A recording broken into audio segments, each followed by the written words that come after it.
Hey there. It is Saturday, October 6th.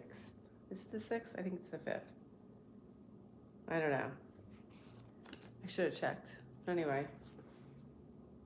1, 2, 3, 4. Wednesday, Thursday, Friday, Saturday. 4th. It's October 4th.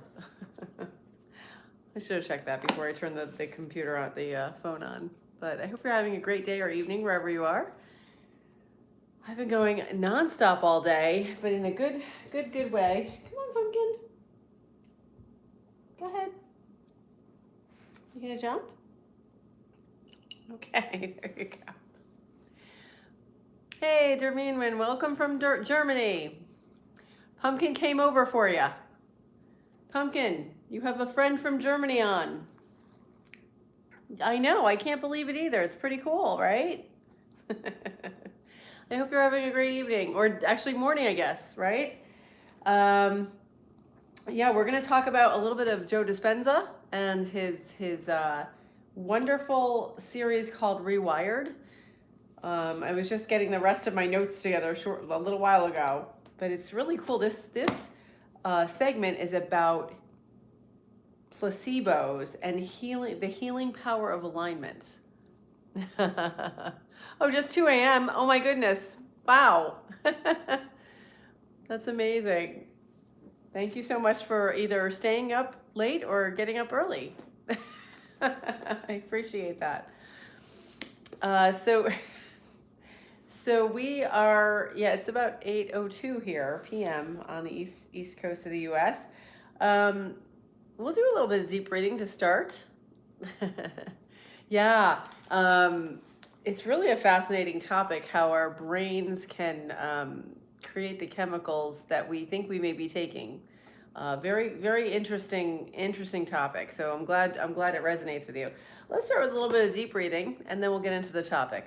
So thank you for tuning in, and welcome to new folks, and welcome to my regulars. This is about how to be your best self, and if you came here inadvertently, there was no coincidences. So I hope you'll stay. And if you came here intentionally, thank you very much. I appreciate that. Yeah. Okay, so let's close our eyes. We'll do a little bit of deep breathing and then we'll get into the topic. So inhale through your nose and exhale through your mouth. And if you're not driving or operating heavy machinery, obviously you can close your eyes. Otherwise, keep your eyes open and stay safe. Inhale through your nose and exhale through your mouth. I just had to run out to my car and get the tripod, so I really need to decompress and slow down. I was out today shooting some footage with a friend, and that'll be on the channel at some point. Inhale and hold it, and exhale. And hold it out. Or you can just continually purr like the cat if you prefer. Inhale. And hold it. And you're allowing your healing breath to go to all parts of your body. And you're exhaling any tension, any stress. Exhale. It doesn't belong to you. You don't own it. You don't need to keep it. You can let it go. And that's a permission slip right there. So that's permission to not keep that tension, not keep the negativity, not keep the anger, and bring in love, bring in peace, bring in gratitude. What can you be thankful for? Even if it's one simple thing. Inhale. Even if it's for this breath, for this time together, I'm grateful.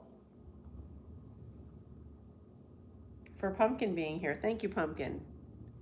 She was comfortable on her other perch and sleeping, and I woke her up so she came over. But she did, and she did of her own accord. Because if you know cats, they only do what they like to do. They don't do anything that they don't want to do. And exhale. Good. So you may continue breathing slowly and deeply.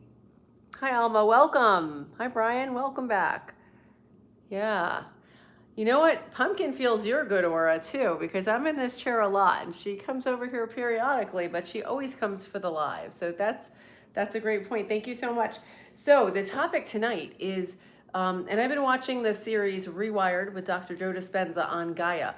They have a special right now, I believe through the end of the month. It says a fall special for 99 cents for a month. So you can, for 99 cents, that's less than a cup of coffee, you can rent the Gaia. It's the channel Gaia, and they have a ton of interesting meditations, yoga classes, different very cool esoteric topics. I have a lot of stuff on aliens and ancient history and ancient wisdom. Very cool stuff. So anyway, also consciousness. So tonight it's episode number 7, the healing power of alignment, but it's really placebos. Let's see, what are you guys saying? Good evening, Nicholas. Welcome back. Thank you so much. I appreciate that. Hey, Braxton, welcome back. Yeah, I'm so glad you like the cat, Jermaine, and I'm so glad you were able to catch the live. That's fantastic. Okay, so our body has an innate capacity to heal. Our nervous system can be the greatest pharmacist of all, okay? And as I said, when I went on the Joe Dispenza retreat about a month ago now, he actually put up molecules on the big screens for all of us. And we didn't know molecules. I mean, we were just sitting there, meditating, but he showed the drawings of the chemistry drawings of the molecules and wrote down what they were and said it out loud and encouraged us to release it into our bloodstream from our brain. And it was pretty wild. He didn't do any medical testing at our retreat, but at a previous one, he had done that. He gave people flashcards and told them to study those chemicals, those molecules, and then they tested the blood before the retreat and after the retreat. And the people that studied those cards actually created those chemicals in their body. There was no exterior stuff coming in. It was their own mind created those chemicals, those molecules, which was incredible. And one of them was DMT. Good evening, Art. Hi, Severe.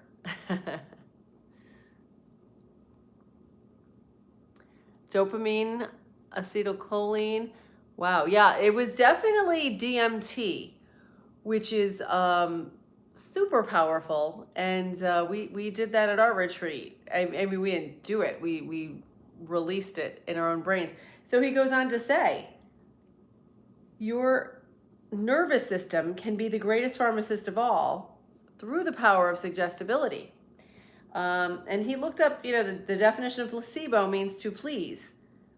And he went on to tell a story. There was an American physician during a war who ran out of morphine. And he didn't know what to do. He had to continue with the surgeries. He had to help these soldiers. So he took saline and just injected that. And told them this will take the pain away. And 50% of them, actually, did he say most of them? Most of them had very little pain response during the surgeries. So he says a placebo can be a place, a symbol, an apparition, or a ritual. So in that case, it was the bottle of saline. That was the placebo. Hi there. Hey, Gaming, welcome. Hi, James, welcome. So that started the study of placebos. And now, when they do a drug test for a new drug, every single drug must be tested against a placebo, which, by the way, the placebos are shown to be 12 to 100% effective compared to the drugs. So there are elements that make the placebo effective or not, right? Hi, Tama. Yeah, we won't get into who Jesus was. Everybody has their own beliefs about Jesus and all the prophets and the gods and everything. And you're welcome to have your own beliefs, but we won't get into that debate here. I just respect everybody's beliefs. Oh, thank you so much, Jimmy Dean. Pumpkin, you have another fan. What do you think of that? Do you want to jump? Because you're excited? She's thinking about it. Go ahead. Yeah, like a personal ritual where the body produces the right medicines. Absolutely. Absolutely. Some believe in pumpkin. Pumpkin, you have some fans here who love ya. So there are 3 elements of placebo efficacy. The first one, what do you think they are? Anybody want to take a guess? Feel free to type in. Oh, thank you so much. Oh no. Oh no, Jimmy. I'm sorry about that. But you shouldn't have that. Thank you, gaming. Okay. One of them is conditioning. And that's based on your past. So we know if we've seen something in the past happen, and the thought of that is that our health has something to do with outside. We have to take a pill. We have to be in a situation. We have to have a ritual. Something from the outside has to be there for the placebo to work, and that's conditioning. Okay, and here are some examples of what the pharmaceutical companies use to help the drugs be more effective. Okay. So they would charge more because people think if they're paying more, it works better. If the drug rhymes with what it does, that creates a psychological association with it working. He said certain colors of pills work better than others. They name a drug that sounds effective or has a name you can't pronounce. People think that works better.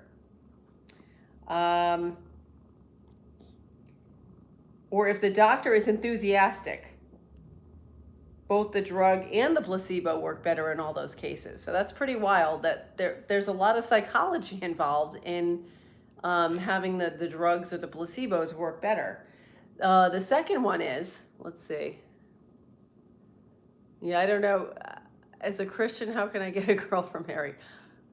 I don't know. You have to, you know what? The best advice I could have if you're looking to attract someone, be a person you would want to be with. That's what I'm working on. Tea is also a drug. Sure. I'm not sure who all those people are, David.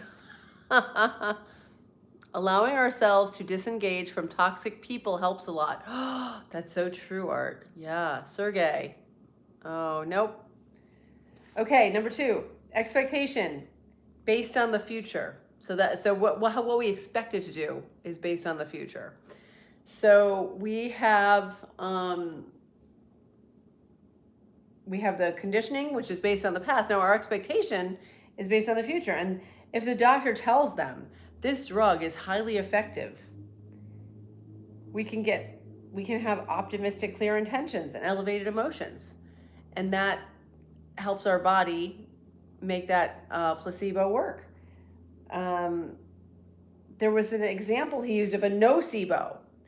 That's when these cancer patients were getting chemo, and the doctor told them, you know what, this chemo, it causes heavy nausea and you're going to have a lot of trouble with nausea and feeling sick to your stomach. 50% of the people who had the placebo got nauseous on the way to the chemo, just thinking about what the doctor said. So that's a nocebo when you're concerned about the result, the side effects. Okay, yeah. So hey, gaming. Oh, 90210, maybe, I don't know. Oh, true. Okay, yeah. Oh, we're talking about placebo. How a fake drug can help. We can believe that it'll work, but it unlocks the power of our mind. Thanks for asking. Hold home. Yeah. So that's pretty wild. 50% of the patients who were going for chemo, they got nauseous on the way to chemo. So nothing was even happening, and they were getting nauseous before. In anticipation, their brain was setting them up for this fear of having this result, and they had it, and that's pretty wild. And let's see, yeah, I'm glad. Is that a weed plant? No, it's not. No, it's not. It's a house plant, and then these are just flowers. Okay, and then the third thing that affects placebo efficacy is assigning a meaning to it. So it's based on learning some info. So he used the example when the doctor says, this drug is going to release serotonin in your brain, and then he takes out a chart and shows you the serotonin molecule and explains to you this is how it's released in your brain, and he shows you the pill and links the vision of the pill with the molecule. That's based on learning, and that is assigning meaning, that's called. So that increases efficacy. So he said basically when we combine the intention with clear emotion, that's going to help our bodies help the placebo effect take effect on us. Yeah. Okay. So by the way, yeah, I'm glad you think placebo is real. I want to thank Imran Hossain, our moderator. He does a great job keeping the chat polite and clean, and it's mom energy. So you're welcome to comment what you feel, but if it's not appropriate, you don't have to type it in. Yeah.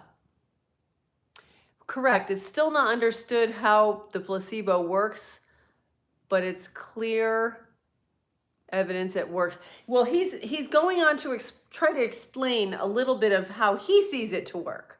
Okay, so it's basically when you have well, you know what? He'll explain it later. I don't want to misquote him, but let me go on with this data, and then we can talk about how he sees it to work. There was another study. 4 out of 5 people responded as well to the placebo as to a drug for depression. And they didn't just ask them, they actually tested their brain. They did an fMRI, and they got the pictures of the brain and saw that their brain was acting differently before, after, and during these tests. So that's pretty amazing. Hi, Tokyo. Hi, Gianti. Welcome from Indonesia. I'm from the East Coast of the US. And I'm 55, if you care. The nocebo is the same mechanism. It sure is, Drabeeman. Yeah, yeah. But the nocebo, I think, is when you have a placebo and then the side effects of the alleged drug come to you because you think you took the drug, so you think you're getting the side effects. Pretty wild. It's like a negative placebo. That's, I think, why they call it nocebo. Yeah, the mind is powerful. The subconscious mind comes into play. Absolutely. And that's a lot of what I talk about. Thank you so much, Hold'em. Yeah, Steve Shore. Oh, thank you. Okay, so he had another example. Basically, though, before we get to that one where we talked about the depression and the placebo working as well as the medication, 4 out of 5 people responded as well as they did to the drug. That was during an 8-week study. So it was a long study. It wasn't just once or twice. It was 8 weeks. They took this fake pill every day. So that's however many days, 56 days. That's like 2 months, just about. So it's not instant. It took time to build up that belief. But what can get us there with our brains is the meditative process. Gets us to change our brain scans. And he's also scanned brains with the meditation as well. Yeah. Oh, thank you. Thanks, Steve. Okay. Yeah. Yeah. Mind and heart coherence gaming 420. Yep. Hi, Brittany. Oh, yes. This is Pumpkin. She is 16 and a half years old. And she's purring loudly for you guys. I don't know if you can hear her. You're a very nice cat, Pumpkin. Thanks for being here. Okay. So the meditative state can get us to change our brain scans. There was also a Parkinson's study where they did a placebo medication. And what happened was people that were on the placebo medication released 200% of the serotonin. No, 200 times the amount of dopamine, sorry, on the placebo while they were in the study, but they were in a different location. When they returned home, this is the caveat, they went back to their lives, they went back to their habits, they went back to their friends and whatever they were doing before, and the symptoms came back and their dopamine levels dropped. So it was environment too. Thank you, Gaming. Yeah, she's pretty cool. You're a very cool cat, Pumpkin. You want to come back? Go ahead. Nope, she's a cat.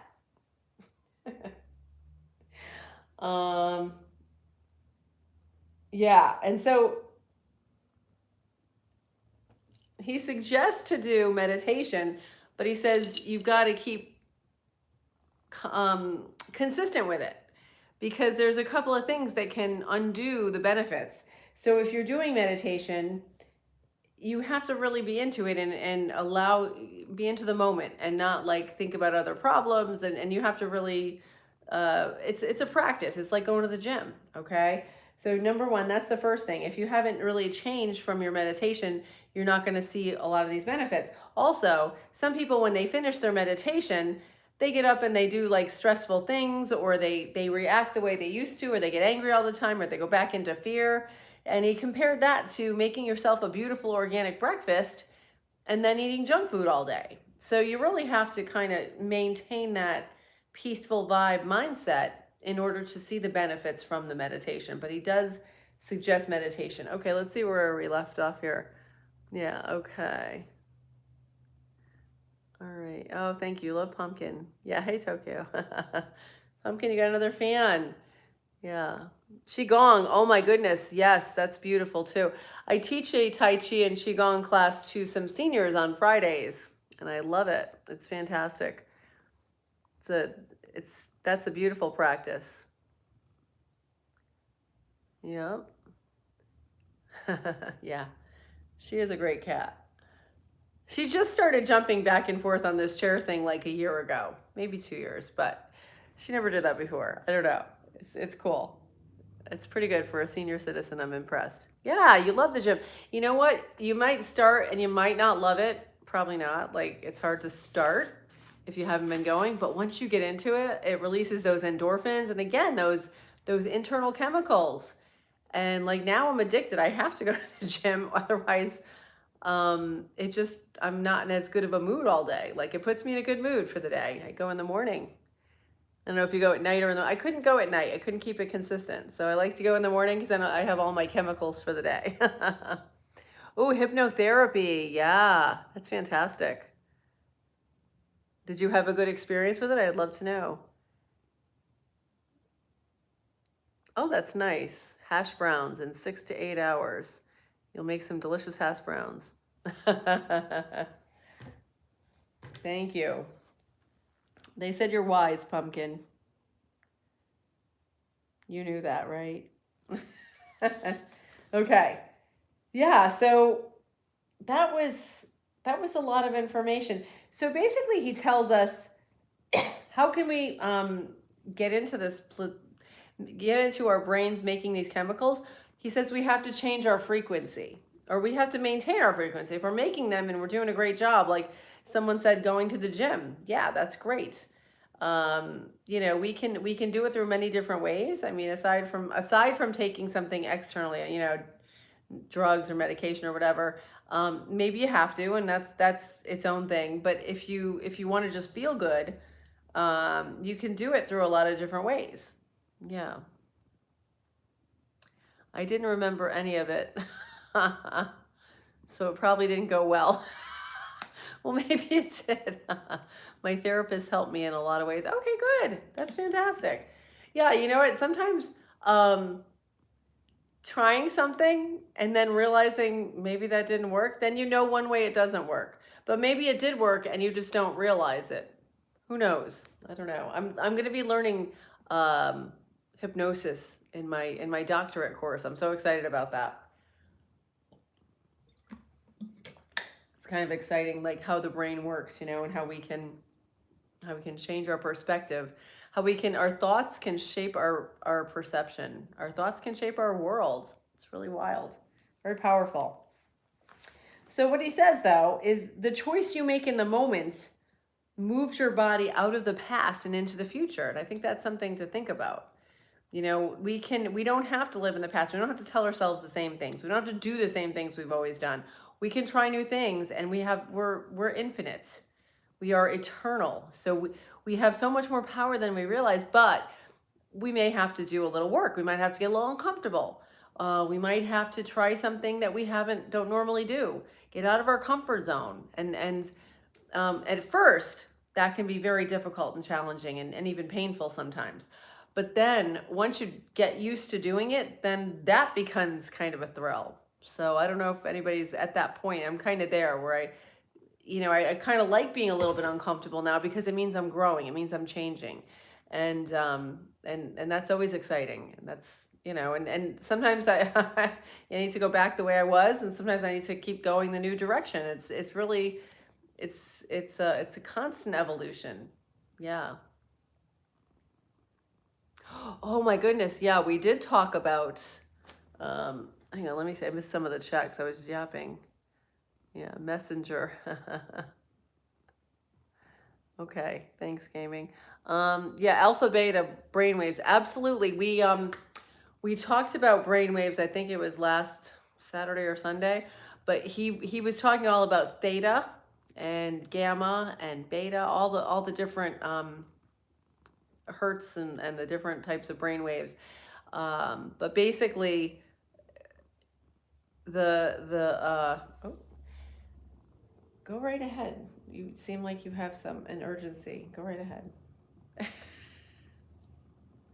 um, we're a lot of times when we are stressed out or in the fear response, we're in the high beta, and we can't be creative when we're in that state, when we're in fear or anger or stress. And so we have to work to, that's why I like the meditation. It gets our brain waves back into a coherent with our heart, and then that helps our electromagnetic field. So it's also tied together, and it's also complicated. Next week he's going to talk about quantum physics, which is very exciting and a little bit daunting. But basically, okay, energy moves the body out of the past and into the future. To make a change, we need to get out of our comfort zone. And when you change, your subconscious knows you're serious. Because if we're just sitting here, and he uses this example, just sitting here, watching TV, looking at our phone, looking at our computer, and we're comfortable, and we say, "Oh yeah, I'm gonna do this tomorrow," and like your brain is like, "No, you're not." Like, don't joke, don't even lie to me.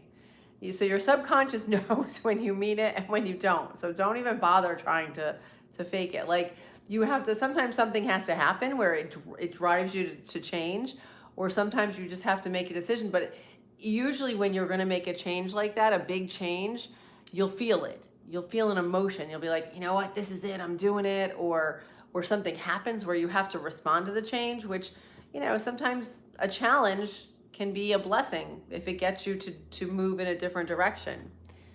Yeah, oh my goodness, cortisol. Yes, that is not good. So true. Yeah, theta. Theta's the good one, right? Mm-hmm. Oh my goodness, I'm just learning about that. We can time travel in our mind. Wow, Derbeeman, you're so wise. Yep. Yep, yep, yep. Hi, Tomek. Chapowski. I hope I said that right. Yeah, no, I gotcha.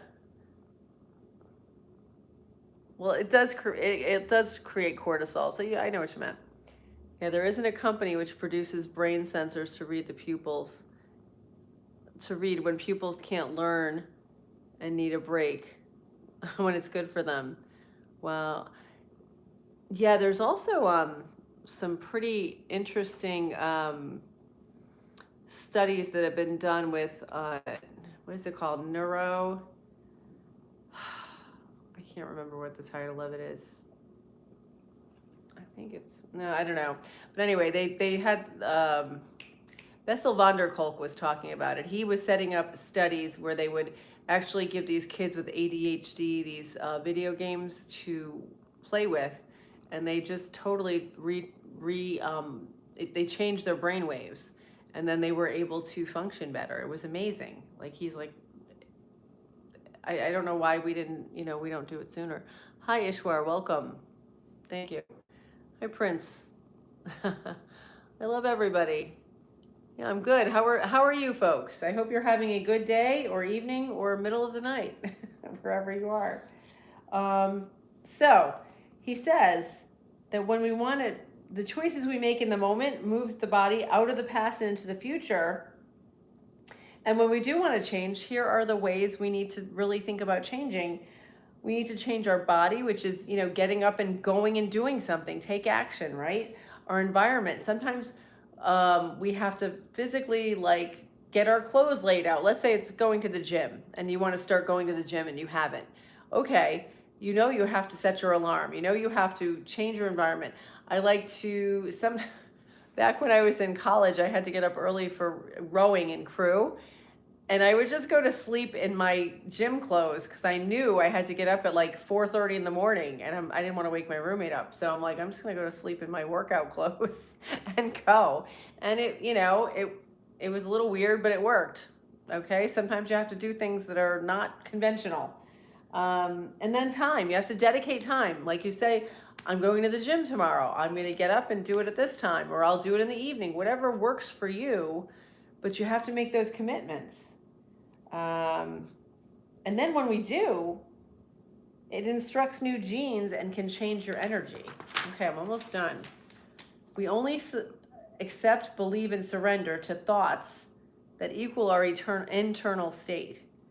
So we have to have at least the amount of energy that are holding on to those thoughts, that are holding on to those beliefs in order to change them.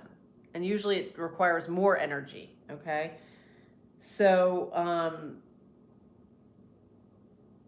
and we have this subconscious feeling, whether it's positive or negative. So if you think going to the gym is good for you, then you're going to have a good feeling about it, and it'll put you in a better mood to go. But if you're feeling like, oh, I don't want to go, this is torture, you're going to have that negative feeling, and it's going to be much harder to follow through and keep it going. Yeah, thank you. Okay, hi, Gassan. Okay, almost there. Let's see. And then we want to just focus on surrendering to the emotion of gratitude rather than fear. So he says love or gratitude, but I think love is it can have such different meanings for everybody. But gratitude is an easy one. Like, I feel like you know what you feel like when you're grateful. And it's possible to be grateful for anything, even challenges, and especially challenges. If you can stay in gratitude all day long, you're going to have a great day, even if terrible things happen. Yeah, like probably, what was it, about a year ago, almost a year ago, 11 months ago, I was in a car accident. I was driving, and somebody pulled into the road, and the kid in her lane came into my lane and pushed me into the oncoming car lane. And I was able to miss the oncoming cars, but then I had to swerve back into my lane. It was terrible. It was horrible, and it was unforeseen. And I found a way to be grateful for it. I found 3 things, and I think I did a video about it, so check it out. But it was. I knew that I was getting to a different point in my life where I could be grateful for that. And it was something like I was waiting. I had put a deposit on my new car. Well, new to me car. It's a few years old. It's a 21, but in September, and this was in November, and I was like, where is my new car? Why don't I have it? Well, if I had gotten it, my new car would have been just totaled. So, and then 2 other reasons, I don't remember what they are now, but I was grateful. I was like, thank you. That was meant to be, and if you can find a way to be grateful for everything in your life, even if it seems negative, that's going to put you in a better place for good things to happen. Okay? Yeah. Yeah, thank you. Thanks for the thumbs up. So the next episode, like I said, is about quantum physics. And so the concept I want to leave you with is stay in a positive frame of mind. Really find a way, and it doesn't have to, you don't have to like what happened, or you can't say, oh, that was a good thing. You don't have to say that. But what you can say is, what did this give me? What did I learn from this? What is this trying to teach me? Look at it, try to see everything. And I try to do this as a teaching moment. Even the challenging things, especially the things that make you emotional, there's a bigger learning in that. So it's up to us to figure out what that is, and then to stay positive all the time. And if you do, it becomes much easier to stay positive. Like it's almost like a self-fulfilling prophecy. Like you stay positive, and then things happen, and you're like, okay, that's not going to get me down, and it's much easier. Like inertia, or what is that called? The opposite of inertia, whatever that is. Many things happen during any given day that we should be grateful for. Yes, things we take for granted, absolutely. Yeah, like Pumpkin being here. Thanks, Pumpkin. Yeah, I appreciate it. That we have clean water to drink, you know, that's a gift. Cheers to you. Everything, you know, there's so much. Every second you can be grateful. That's so beautiful. Thank you, Art. Thank you so much, Saad. And I'm grateful for Imran Hossain because he's the best moderator. Thank you so much, Imran. I can focus on what I'm saying and not on keeping the chat clean. Thank you, Hold Helm. Yeah, and this isn't all my advice. This is, you know, this is stuff that I've learned over time, and that's what I want to share with you on this channel is the stuff as I learn it. I want to share it with you because maybe you'll find it useful. And if we can stay, and it builds our strength, it builds our power. And if you can be grateful for things and find the lesson in things and take responsibility for not necessarily stuff if it's not your fault, but for learning from it, you stop being the victim often and you become more powerful. And it's just building on your own power. And it's wonderful. And not in a stuck up or narcissistic sort of way, but it's more empowering sort of way. And it's a way to show yourself that you love yourself, that you're not a victim, you're taking care of yourself and you're making the best out of everything. And that's the kind of parent I would want to be to myself, you know, to my inner child and to, you know, to my kids as well. But I think, you know, I think it's just beautiful. It's a beautiful gift you can give yourself and it's, you know, it can be free. So so let's see. Yeah, you learn from faults. Yeah, that's true. We do learn. I'll read a little bit to you from our friend Florence Scovel Shen, the amazing metaphysician, because she had such good advice and what she wrote the book The Game of Life and How to Play It, and it basically, if you look at life as a game, she helps us know the rules, which make it so much more fun. If you're playing a game and you don't know the rules, you're never going to win, or have and chances are you won't have that much fun. Okay, hey Zachary, what are you saying? Have you ever read Rockin' Sand by Father Josiah Trenum? No. Okay, efficacious spiritually. Okay, I don't know that I have a lot of books in my queue already, but I will, if I see it, I'll pick it up. Thank you so much, Gaming. I appreciate that. As you said, even mistakes we make are blessings. That's so true because we learn from them if we are healthy enough to do so. So true, Art. Thank you. Yeah, Trebeeman likes that. Okay, so let's see. Take the following, and this is Florence Scovel Shin from her book, The Secret Door to Success. So this is a series of her speeches, and this is one of the speeches she gave, and we already read part of it. Take the following statement. I cannot be separated from God the giver. Therefore, I cannot be separated from God the gift. The gift is God in action. Get the realization that every blessing is good in action, and see God in the face of every good in every situation.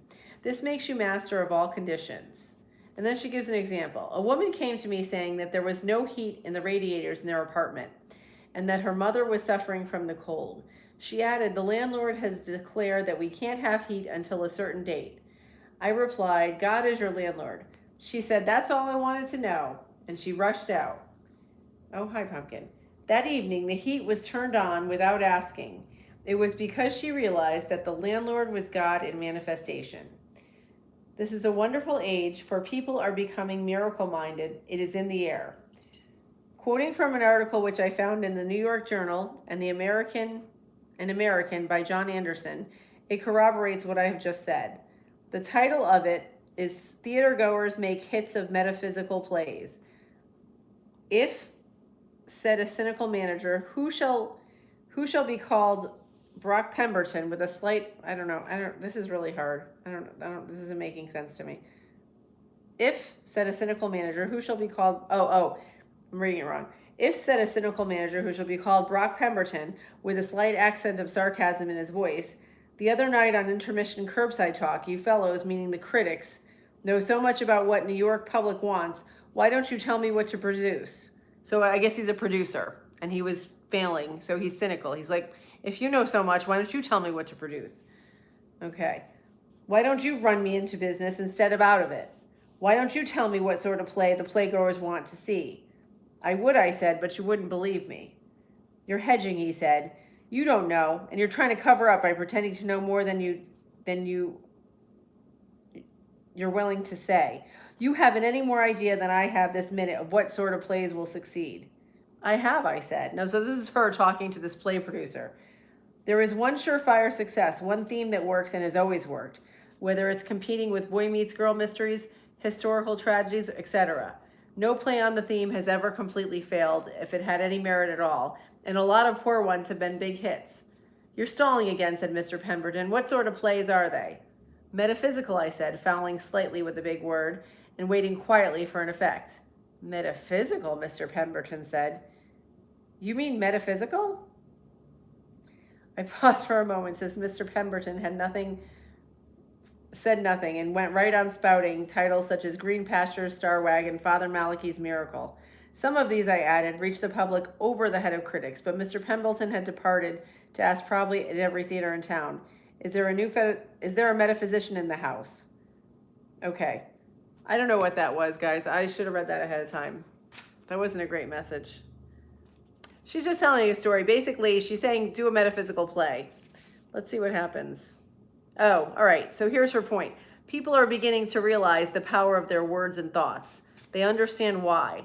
Faith is the substance of the thing hoped for, the evidence of things not seen. We saw the law of expectancy working out through our superstitions.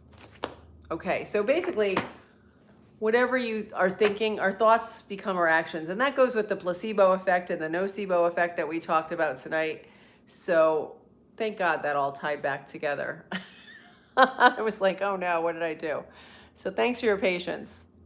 All right, let's see. Yeah. All right. Okay. Hi, Toxic Game Place. Yes, it's my uncle's brother's father-in-law's friend. Nice to see you again. Hey, Robbie, nice to see you. Okay, well, that last story was a little roundabout. Next time I'll pre-read the stuff. Yeah, I know most of her stories. I just had never seen that one before, and it went south pretty quick. But anyway, I hope you all have a great night. I hope I learned something from that. I learned to always read the material ahead of time and don't just rely on the content because I like the author. So thanks for being part of the the learning. Hi, Ergo. Welcome. Okay. Art, I like that you read these things with us and not at us. Like we are reading it together. Yes, that one we totally read that together. Okay. Anyway, thank you so much. I want to thank our moderator again, Imran Hossain. He did a great job this evening. Thank you so much. And Pumpkin, you gonna jump back for the final goodbye? Come on, do one more jump. It's the grand finale. Quickly. Come on. Okay. Okay. From myself to yourself. Yeah, my message is pumpkin approved. Thank you, Derbeeman. And thanks for being up at 2 a.m. I appreciate that. Take care, everybody. Bye, Praveen. Bye, Derbeeman. It's been nice spending time with you this evening. And thank you for all the comments, everybody. From myself to yourself, thank you for joining me on this journey. We'll be here the same time tomorrow, 8 p.m. Eastern Standard Time. And again, thanks to our moderator, Imran Hossain. Okay, bye. Take care. Love y'all.